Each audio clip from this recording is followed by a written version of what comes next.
خیال نہیں رکھتے. راستے میں کیلے کا چھلکا اگر آپ نظر پڑ جائے تو سائیڈ میں گاڑی کو روک لو اور کیلے کا چھلکا ہٹا دو. پتھر پڑا ہوا دکھ جائے گاڑی کو دائیں بائیں سے نکال لیا ٹھیک ہے, لیکن گاڑی کو سائیڈ میں رکھ کر اس پتھر کو ہٹا دو. تم تو نکل گئے, ہو سکتا ہے کہ کوئی اندھا بیچارہ اس کیلے کے چھلکے پر اگر پیر رکھ کر پھسل جائے اور اتفاق سے وہ بوڑھا بھی ہو اور اس کی کمر کی ہڈی ٹوٹ جائے تو بڑھاپے میں جلدی سنبھلتی نہیں. کوئی کانٹا پڑا ہے تمہاری نظر پڑ گئی تو اٹھاؤ پھینک دو. ایک بات یاد رکھیے گا, جس طرح نقصان دہ اور تکلیف دہ چیزوں کو راستے سے ہٹانا ثواب ہے, اسی طریقے سے جان بوجھ کر ان چیزوں کو راستے میں پھینکنا گناہ بھی ہے. کیلا کھاتے ہوئے جا رہے ہیں تو پھینک دیا چھے,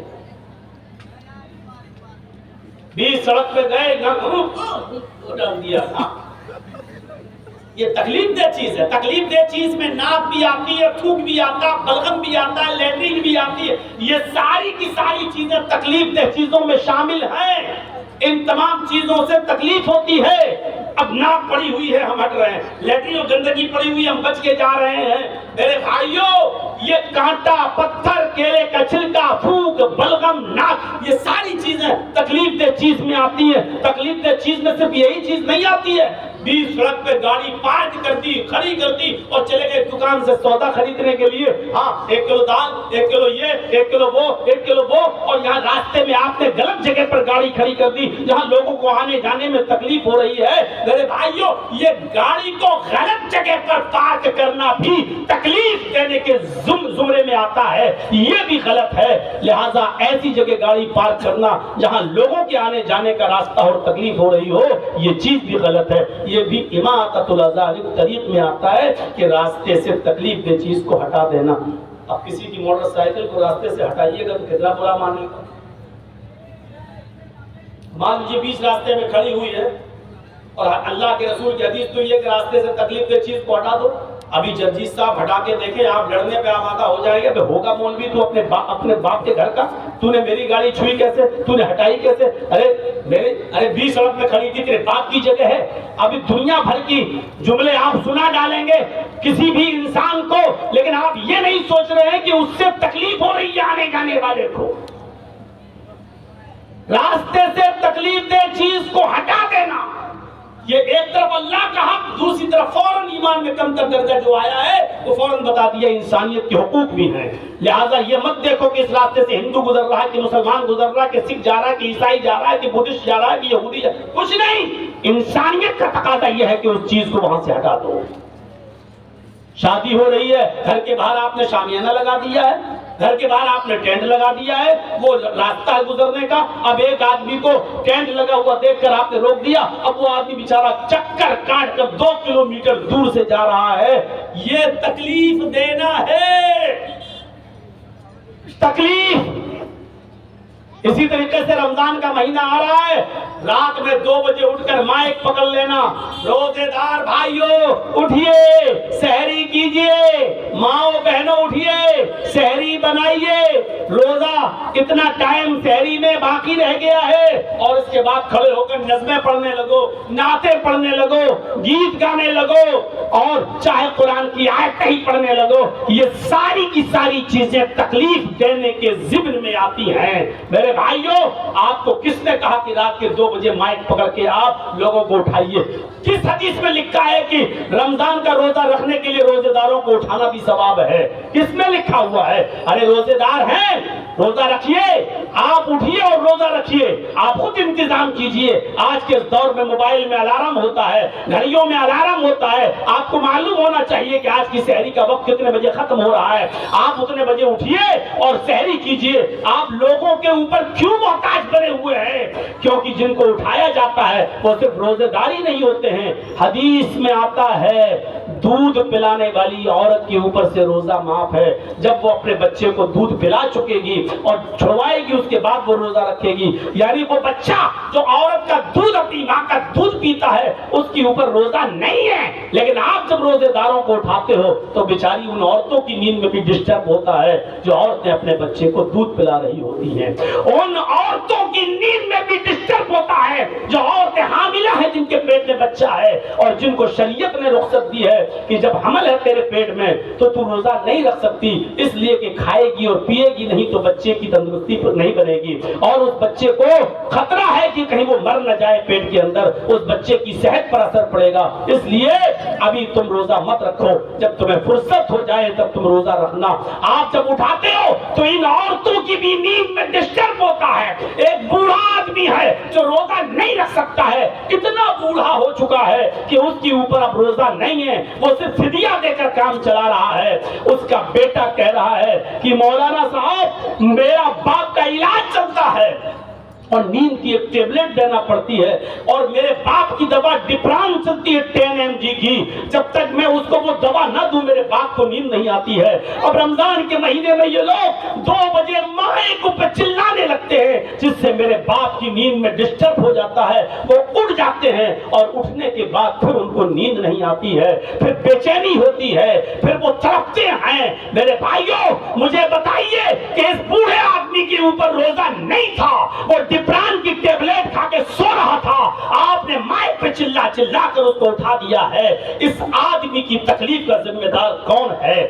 میرے بھائیوں شریعت میں ہر چیز پر ثواب نہیں ہے کہ روزے داروں کو اٹھا رہے ہو تو ثواب، آپ نے روزے داروں کو تو اٹھا دیا لیکن جن کے اوپر روزے نہیں تھے ان کو بھی آپ نے تکلیف پہنچائی، یہ کون ہے اس کا ذمہ دار؟ میرے بھائیوں بتائیے، یہ بھی تکلیف دینے کے ذمن میں آتا ہے۔ تو اماطۃ الاذی عن الطریق، راستے سے تکلیف دہ چیز کو ہٹا دینا، یہ بھی ایمان کا ایک حصہ ہے۔ 2 چیزیں کافی، تیسری چیز پر میں تھوڑا سا روشنی ڈالوں گا جس کا تعلق ہم سے بھی ہے اور ہماری ماں بہنوں سے بھی، اور تیسری چیز کیا ہے؟ والحیاء شعبۃ من الایمان، حیا ایمان کا ایک شعبہ ہے، حیا ایمان کا ایک حصہ ہے۔ حیا کہاں چلی گئی آج؟ حیا کہاں رہ گئی آج؟ شرم؟ اور اللہ کے رسول کی حدیث بخاری کی، بس اس حدیث کو سن لیجئے، بہت سے مفہوم نکل جائیں گے۔ اللہ کے نبی نے فرمایا اذا لم تستحی ففعل ما شئت، اگر تیرے اندر شرم نہ رہی، اذا لم تستحی جب تیرے اندر شرم ہی نہ رہی، ففعل ما شئت تو جو تیرے دل میں آئے گا وہ کام کرے گا۔ یعنی جب انسان کے اندر سے شرم و حیا نکل جائے تو انسان جو چاہے گا وہ کرے گا، کیونکہ اب شرم و حیا نہیں رہی۔ دیکھ لیجئے ہماری وہ بہنیں، ہماری وہ بیٹیاں، ہماری وہ لڑکیاں جو کل تک کتنی شرم و حیا کرتی تھیں، جن کے خوبصورت گالوں کو آسمان کی نگاہوں نے بھی کبھی نہیں دیکھا تھا، لیکن آج جب ویسٹرن کلچر سے متاثر ہو کر، جب پشچمی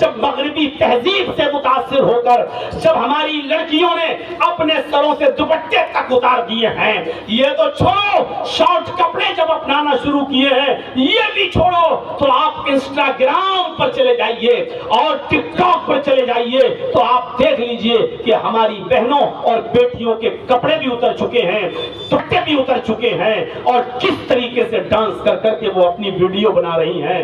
ہمیں نہیں معلوم آپ کے جھارکھنڈ کا حال کیا ہے، ہمیں نہیں معلوم کہ آپ کے پاکڑ کی لڑکیاں کیا کر رہی ہیں، ہمیں نہیں معلوم کہ صاحب گنج اور گڈا کی بچیاں کیا کر رہی ہیں۔ آؤ ہمارے لکھنؤ کی طرف آئیے، ہم آپ کو دکھائیں کہ بڑے بڑے حاجیوں، بڑے بڑے نمازیوں اور بڑے بڑے مولویوں اور بڑے بڑے قاریوں کی لڑکیاں کالجز اور یونیورسٹی سے پڑھنے کے بعد اپنے گھروں میں انسٹاگرام پر ریل بنا بنا کے ڈال رہی ہیں، جن کے بال کٹے ہوئے ہیں، دوپٹے اترے ہوئے ہیں، سینے کھلے ہوئے ہیں، شارٹ کپڑے ہیں، چست لباس پہنے ہوئے ہیں۔ میرے پیارے ساتھیوں، جب بے شرمی نے، بے حیائی نے جب ملا اور مولویوں کے گھروں تک میں ڈاکے ڈالنا شروع کر دیے ہیں اور سیند لگاتی ہے، اور حاجی اور نمازیوں کی لڑکیاں بھی جب اس حد تک اور اس دہلیز پر پہنچ چکی ہیں، تو اوروں کی مثالیں ہم آپ کو کیا دیں اور اوروں کی مثالیں ہم کہاں تک آپ کو دیں؟ میرے بھائیوں اندازہ لگائیے آپ۔ اسی لیے اللہ کے نبی نے فرمایا اذا لم تستحی ففعل ما شئت، جب تیرے اندر سے شرم و حیا ہی نہیں رہی تو جو بھی تیرے دل میں آئے گا وہ تو کرے گا۔ ورنہ شرم و حیا تو وہ چیز تھی، شرم و حیا تو وہ چیز تھی کہ اللہ کے رسول نے عورتوں سے کیا کہا ہے، ذرا تصور کریں آپ۔ عورتیں مسجدوں میں نماز پڑھنے جا سکتی ہیں، اجازت ہے ان کو. مسئلہ یاد رکھیے گا، اللہ کے نبی نے یہاں تک فرمایا لا تمنعوا اماء اللہ ان یصلین فی المسجد. اگر عورتیں مسجدوں میں نماز پڑھنے کی اجازت مانگے تو ان کو دے دو، ان کو مسجدوں میں جانے سے مت روکو. اللہ کے نبی کے زمانے میں عورتیں مسجدوں میں آیا کرتی تھی نماز پڑھنے.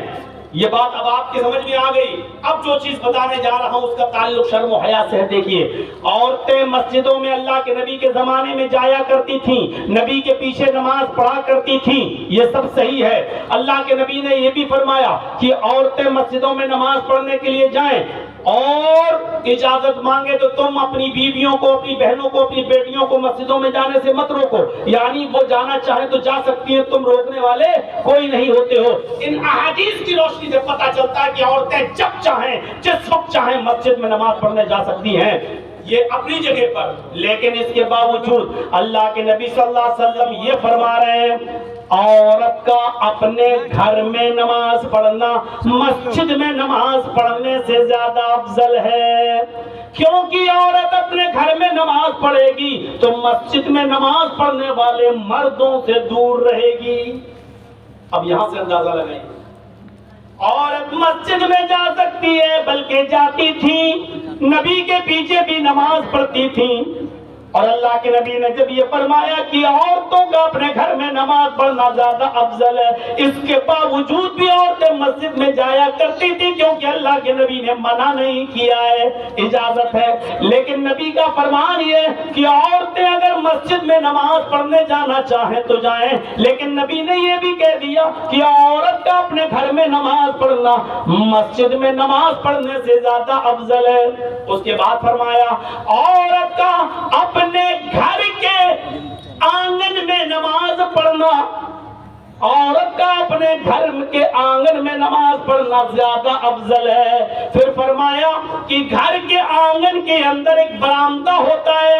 آنگن تو کھلا ہوا ہو گیا، گھر میں گھسے آنگن میں نماز پڑھے یہ زیادہ بہتر ہے. عورت گھر کے آنگن میں نماز پڑھے تو یہ مسجد میں نماز پڑھنے سے زیادہ بہتر ہے. پھر فرمایا عورت برآمدے میں نماز پڑھے تو گھر کے آنگن میں نماز پڑھنے سے زیادہ بہتر ہے. پھر فرمایا کہ عورت اپنے بیڈ روم میں جہاں وہ اپنے شوہر کے ساتھ سوتی ہے، جو بند کر لیا جاتا ہے رات میں سوتے وقت، اگر وہ اپنے اس کوٹھے میں، اس کمرے میں نماز پڑھے تو یہ نماز کمرے کی، کوٹھے کی نماز باہر کے آنگن اور برآمدے کی نماز سے بہتر ہے، اس سے زیادہ افضل ہے. اس لیے کہ عورت ان تمام صورتوں میں مردوں سے دور رہتی ہے، اور جب وہ گھر کے کمرے میں، کوٹھے میں نماز پڑھے گی تو وہ مردوں سے سب سے زیادہ دور رہے گی. کیونکہ گھروں میں بھی تو آنا جانا لگا رہتا ہے، کبھی چچا کا بیٹا چلا رہا ہے، کبھی خالہ کا بیٹا چلا رہا ہے،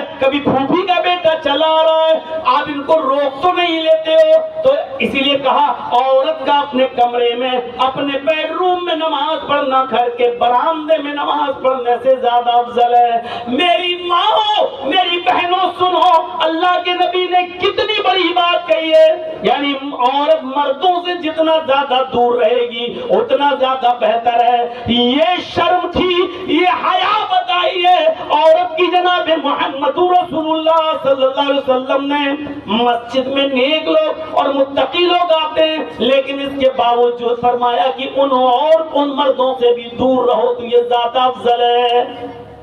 جبکہ مسجدوں میں کتنا بھی بڑا کوئی گناہگار ہو اور کتنا بھی بڑا کوئی پاپی اور کبابی ہو، لیکن کسی بھی لڑکی کو لے کر وہ مسجد میں تو غلط کام نہیں کر سکتا ہے. مسجد کا ادب و احترام اتنا تو مسلمانوں کے دل میں باقی ہے کہ وہ کسی بھی عورت یا لڑکی کے ساتھ مسجد میں تو غلط کام نہیں کر سکتا ہے. تو میرے بھائیوں، اس کے باوجود اللہ کے نبی کہہ رہے ہیں یعنی عورت سب سے زیادہ سرکشت، سب سے زیادہ محفوظ ہے مسجد میں. لیکن پھر بھی اللہ کے نبی یہ کہہ رہے ہیں کہ عورت کا گھر میں نماز پڑھنا مسجد میں نماز پڑھنے سے بہتر ہے. اس کا مطلب یہ ہے کہ مردوں کے دل میں اٹھنے والے شیطانی خیالات اور وسوسوں سے عورت کو اتنا محفوظ ہونا چاہیے کہ وہ مسجدوں میں بھی جائے تو یہ سوچ کے جائے کہ کسی کے دل میں یہ خیالات آ سکتے ہیں، اور شیطان تو ہر کسی کے ساتھ لگا ہوا ہے. آپ اندازہ لگائیں اللہ کے نبی نے فرمایا اگلی صف جماعت ہو رہی ہے نا، جماعت، اللہ اکبر، جماعت، پہلی صف کا ثواب اتنا زیادہ ہے، پہلی صف میں نماز پڑھنے کا ثواب اتنا زیادہ ہے کہ اللہ کے نبی فرماتے ہیں اگر کسی کو اگلی صف کا ثواب معلوم ہو جائے، کسی کو پہلی صف کا ثواب پتہ چل جائے کہ کتنا ہے، تو پہلی صف میں آنے کے لیے وہ لڑے گا، جھگڑا کرے گا، اور جب مسجد میں آئے گا تو کہے گا مجھے پہلی صف میں جانا ہے، یہاں تک کہ قرآن اندازی کی نوبت آ جائے گی، پرچیاں پھینکنے کی نوبتیں آ جائیں گی، پرچیاں ڈالنے کی نوبتیں آ جائیں گی، یہ پہلے صف کا ثواب ہے۔ سارے صحابہ چاہتے تھے کہ ہم پہلی صف میں نماز پڑھیں، ہم نبی کے پیچھے نماز ادا کریں، یہ پہلی صف کا ثواب بتایا ہے، لیکن اللہ کے نبی نے یہ مردوں کے لیے فرمایا ہے، عورتوں کے لیے دیکھیے کیا حکم ہے۔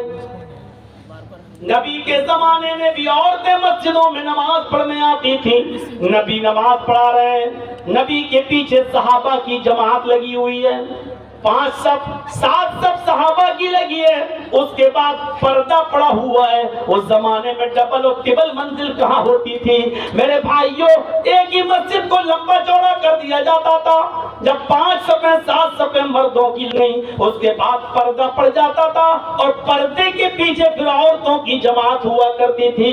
اب اس موقع پر بھی اللہ کے نبی فرماتے ہیں خیر صفوف الرجال اولها وشرها آخرها، مردوں کی پہلی صف سب سے افضل ہے ثواب کے اعتبار سے، اور پچھلی صف، مردوں کی پچھلی صف سب سے بری صف ہے ثواب کے اعتبار سے۔ ثواب کے اعتبار سے، بری کا مطلب یہ نہیں ہے کہ وہ قابل نفرت ہو، بری کا مطلب یہ ہے، شر کا مطلب یہ ہے کہ ثواب میں کم۔ فرمایا مردوں کی پہلی صف سب سے افضل ہے ثواب کے اعتبار سے، اور مردوں کی پچھلی سب سے پیچھے والی صف سب سے بری صف ہے ثواب کے اعتبار سے۔ پھر فرمایا وَخَيْرُ صُفُوفِ النِّسَاءِ آخِرُهَا وَشَرُّهَا أَوَّلُهَا، اور عورتوں کی پچھلی صف، عورتوں کی سب سے پیچھے والی صف سب سے افضل ہے ثواب کے اعتبار سے، اور عورت کی آگے والی صف سب سے بری ہے ثواب کے اعتبار سے۔ ججی صاحب نماز پڑھا رہے ہیں، اللہ اکبر، اب میرے پیچھے 5 صفیں لگی ہیں مردوں کی، اس کے بعد پردہ پڑا ہوا ہے، پردے کے پیچھے 5 صفیں لگی ہوئی ہیں عورتوں کی، ٹھیک ہے، مردوں کی پہلی صف جو جلسیس کے پیچھے لگی ہوئی ہے وہ سب سے افضل ہے ثواب کے اعتبار سے، اور عورتوں کی 5ویں لاسٹ والی سب سے پیچھے والی صف سب سے اچھی ہے ثواب کے اعتبار سے۔ کیوں؟ کیونکہ وہ پچھلی والی صف مردوں سے اتنی دور ہے، مردوں سے دور ہے، تو جو مردوں سے جتنا دور ہے ثواب بھی اتنا زیادہ بڑھ رہا ہے۔ عورت کی وہ نماز جو مرد سے جتنا دور اور جتنا چھپ کر پڑی جائے وہ ثواب میں اتنا ہی زیادہ درجہ رکھ رہی ہے۔ یہ شرم و حیا ہے اسلام کے اندر۔ میرے پیارے ساتھیوں، ہماری ماں بہنیں ذرا سوچیں، نماز کے معاملے میں بھی اسلام نے جب دور رکھا ہے کہ نماز پڑھنے بھی جاؤ تو مردوں سے دور رہو، تو تمہیں شادیوں میں مردوں کے ساتھ بیٹھ کے کھانا کھانے کی اجازت کس نے دے دی ہے؟ کالجز میں اور یونیورسٹیز میں ہماری ایک انٹر کلاس کی لڑکی، انٹرمیڈیٹ کی لڑکی، 12ویں کلاس کی لڑکی کو ایجوکیشن میں بیٹھے گی، 10 کلاس میں پڑھنے والی لڑکی لڑکوں کے ساتھ کلاس میں بیٹھ کے پڑھے گی، اور کالج کی کینٹین میں دونوں لڑکے اور لڑکیاں چائے پیئیں گے۔ غور کرو میرے بھائیوں، اس حدیث کی روشنی میں زمانہ کہاں جا رہا ہے مجھے اس سے مطلب نہیں، آپ نے مجھے یہاں قرآن اور حدیث سننے کے لیے بلایا ہے، وہ سنیے۔